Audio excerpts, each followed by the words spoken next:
This is the granddaddy of all virtues, boys. When we put this one on, we have a chance at becoming men that can change the world, for at least those around us. And for that matter, for ourselves. No longer will life be a daily fight for survival, voice, relevance, but a search for ways and opportunities to lift up the lives of those people in our world, the most powerful force in the universe. Let's eat this one up. What's good, my boys? It's your old man, Papa, back on the mic for the Boys, where we tackle the deep stuff with a little grit and a whole lot of heart. Today I'm talking to you, sons, about grace. Not just any grace, but the wild, world-shakin kind that Philip Yancey writes about in What's So Amazing About Grace. This is God's big, unearned gift to us, and how we can live it out for the folks around us, with a nod to that old-school virtue of magnanimity and the Stephen Covey's attitude of abundance.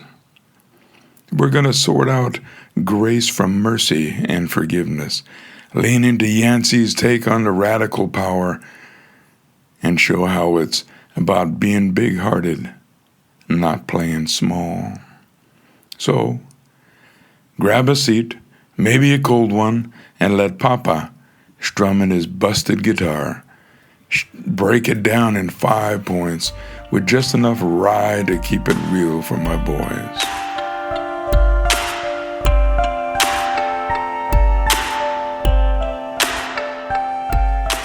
1. Grace versus mercy, the unfair gift. All right, sons, let's start by splitting hairs between grace and mercy. Mercy is when you don't give someone what they got coming, like not chewing out the guy who dented your truck, even though he's asking for it. It's holding back the punishment. Grace, though, it's unfair. It's giving the same guy a ride home and a sandwich, no questions asked. Mercy says, I won't smack you. Grace says, here's something good even though you don't deserve it. Yancey talks about grace as God's scandalous love, like giving us a feast when we're the ones who ran off with the family silver. Like judges going easy on a first-time crook, but grace is rarer. Like paying a stranger's rent when they're down. That's grace, boys. Throwing love where it don't belong.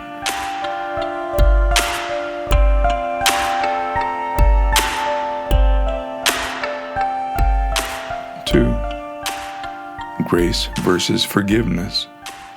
Beyond letting go. Now, forgiveness is its own deal. Forgiveness is dropping the grudge, like when you stop hating your buddy for stealing your girl. It's cleaning your heart, setting you free. Grace goes further, sons. It's not just wiping the slate clean. It's inviting that buddy to your wedding, acting like the betrayal's ancient history. Forgiveness heals you. Grace blesses the other guy, too.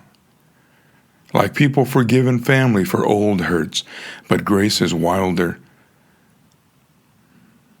Like a mom embracing her son's murderer in court, giving him love he didn't earn. That's grace, boys. Not just letting go, but giving something extra, even when it don't make sense. That's the crazy, beautiful unfairness of grace.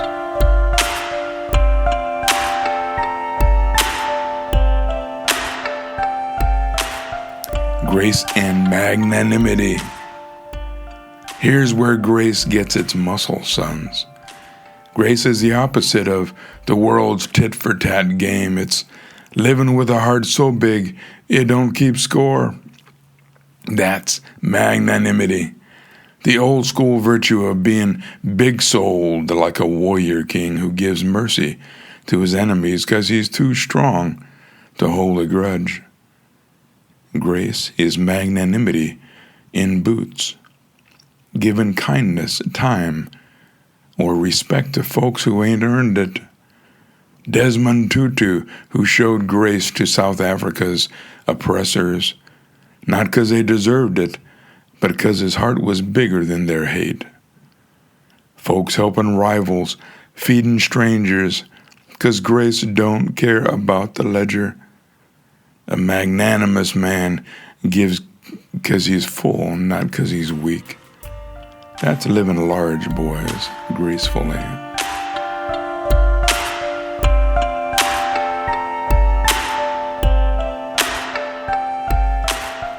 God's grace, the ultimate game changer. Now let's talk the gold standard. God's grace, what Yancey calls the last best word. Boys, we're all messes, sinning, stumbling, falling short every damn day. Yeah, I'm talking personal experience here too. God don't owe us a thing, but he gives us everything: love, forgiveness, a shot at forever. God's grace hits like a thunderbolt. The prodigal son getting a party instead of a scolding. Jesus loving folks who nailed him to the cross. Ex-addicts, broken families, all saying God's grace pulled them from the pit where they didn't deserve it. That's the blueprint, sons. God's grace is wild, unearned, and bigger than our screw-ups. We live it out by giving others the same break. Whether it's a kind word to a jerk at work or helping a neighbor who's been nothing but trouble.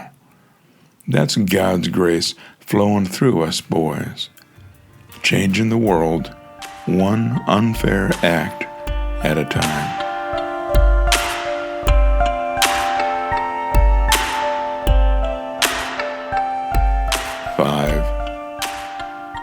Grace in Covey's abundance. Full tank living. Here's how we tie it up, sons. With Yancey and Covey holding hands, Yancey says grace is God's way of breaking the cycle of hate and revenge, and it's powered by what Covey calls an abundance mindset. You live like there's enough good to go around, so you give it freely. Scarcity says, if I give, I'm losing. Abundance says, the more I give, the more there is. Grace is that in action.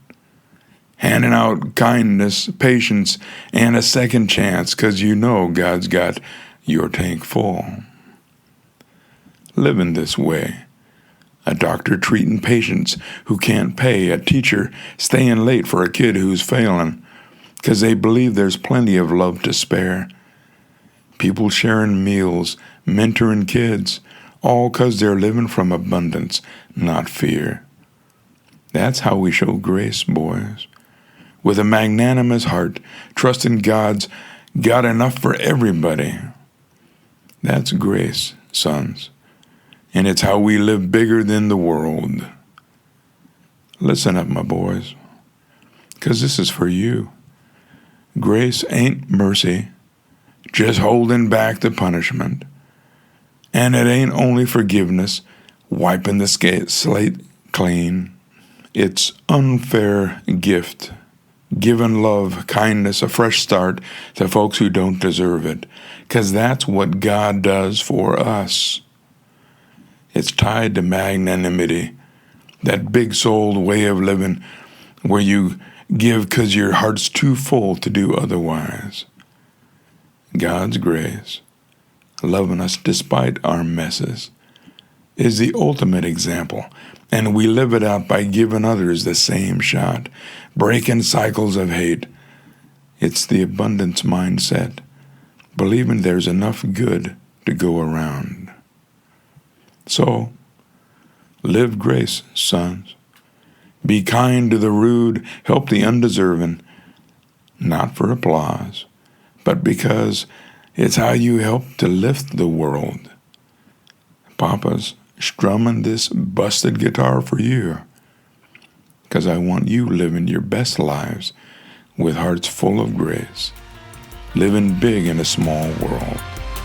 This is For the Boy. I'm out.